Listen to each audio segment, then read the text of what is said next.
प्रशांत किशोर एक ऐसा नाम जो चुनावी राजनीति का ट्विटर ट्रेंड है और रणनीति का फेसबुक पोस्ट।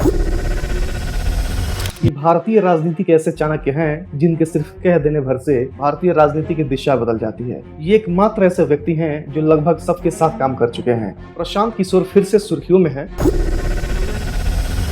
लेकिन इस बार किसी और की कैंपेन के पीछे नहीं, बल्कि खुद मुख्यमंत्री पद के संभावित उम्मीदवार के रूप में। जन सुराज बिहार के युवाओं की जिद है।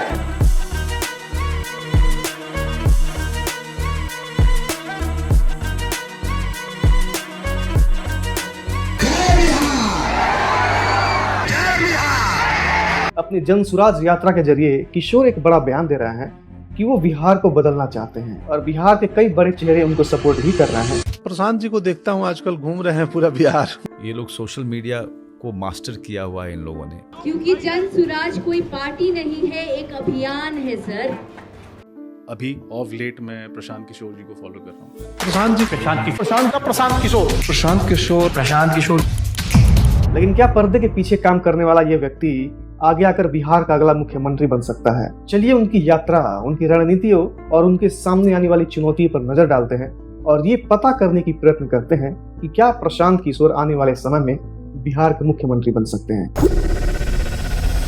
प्रशांत किशोर का रिकॉर्ड बहुत शानदार रहा है। उनकी पॉलिटिकल जर्नी 2011 के गुजरात विधानसभा चुनाव से शुरू हुई, जहां उन्होंने नरेंद्र मोदी के कैंपेन में अहम भूमिका निभाई। लेकिन 2014 के लोकसभा चुनाव ने उन्हें राष्ट्रीय पहचान दिलाई।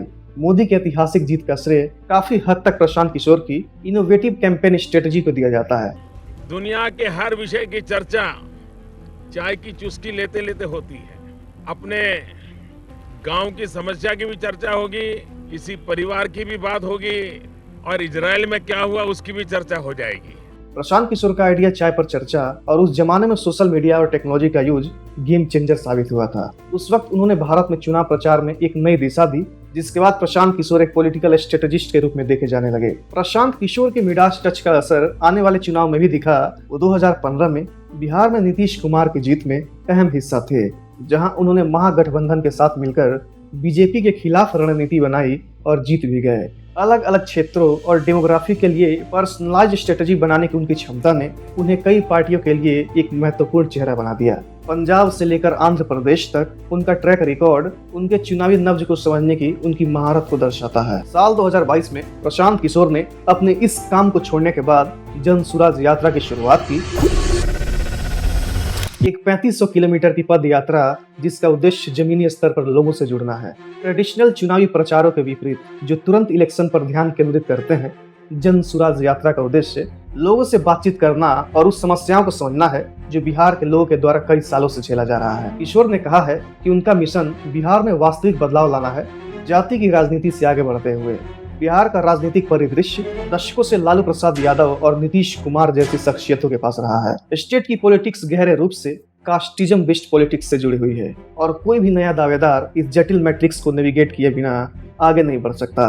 आरजेडी, जेडीयू और बीजेपी के मजबूत पकड़ वाले इस राज्य में प्रशांत किशोर की एंट्री एक नई दिशा देती है। जनसुराज को स्थापित राजनीतिक व्यवस्था को चुनौती देना और बिहार के वोटर्स को विश्वास दिलाना इतना आसान नहीं होगा। प्रशांत किशोर की सबसे बड़ी चैलेंज एक पॉलिटिकल स्ट्रेटेजिस्ट से फ्रंट लाइन नेता बनने की होगी।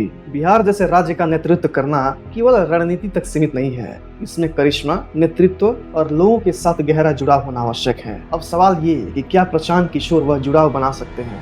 जनसुराज यात्रा के दौरान उनकी सुनने, संवाद करने और समाधान प्रस्तुत करने की क्षमता बिहार वासियों के दिल जीतने की कुंजी हो सकती है। प्रशांत किशोर की राजनीतिक समझदारी और विभिन्न पार्टियों के साथ उनकी पिछली साझेदारी उन्हें एक अनूठा बढ़त देती है। वह रीजनल और नेशनल पार्टियों दोनों के इंटरनल वर्किंग स्ट्रेटेजीज को समझते हैं, इसलिए उनके लिए स्ट्रेटेजी बनाना ताकि वो अपने अपोजिशन को हरा सके, ये औरों के मुकाबले काफी आसान होने वाला है। गठबंधन बनाना, प्रभावशाली सामुदायिक नेताओं का समर्थन प्राप्त करना और युवाओं को संगठित करना उनकी मुहिम के लिए महत्वपूर्ण होगा। प्रशांत किशोर का मुख्यमंत्री बनने का सपना सिर्फ एक व्यक्तिगत यात्रा नहीं है, ये बिहार की राजनीति में एक नई लहर का प्रतिनिधित्व करता है। शासन, भ्रष्टाचार मुक्त प्रशासन और विकास पर उनका ध्यान यंग जनरेशन के साथ मैच करता है। हालांकि आगे का रास्ता चैलेंजेस से भरा हुआ है। बिहार में जहां लोग कुछ पैसों पर बिक जाते हैं, अपने वोट को बेच देते हैं, उनको अच्छे से समझाना होगा कि चंद पैसों के लिए अगर आप अपने वोट को बेचते हैं, वो पैसा आपके जिंदगी के लिए एक रिश्वत के रूप में है। और ये काम, लोगों को समझाने वाला काम, प्रशांत किशोर अपने रैलियों में काफी अच्छे से करते दिख रहे हैं। आपके बीच से 40 महिलाओं को विधानसभा में जिताकर अगले साल भेजेंगे। पीके एक पॉलिटिकल स्ट्रेटेजिस्ट के रूप में अपनी काबिलियत को कई बार साबित कर चुके हैं, लेकिन सवाल ये कि क्या वो खुद को एक ऐसे नेता में बदल सकते हैं जो बिहार को एक उज्जवल भविष्य की ओर ले जा सके। उनकी जनसुराज यात्रा जारी है, चुनावी मुकाबला भी नजदीक आता जा रहा है। बीते दिनों आरजेडी ने प्रशांत किशोर के जनसुराज यात्रा को देखते हुए अपने कार्यकर्ताओं को जनसुराज ज्वाइन न करने के लिए वार्न किया। आने वाले 2 अक्टूबर को प्रशांत किशोर जनसुराज को एक पार्टी के रूप में तब्दील करने जा रहे हैं और ये पहली बार होगा कि सिर्फ एक पार्टी के गठन में इतने लोग एक साथ देखने को मिलेंगे।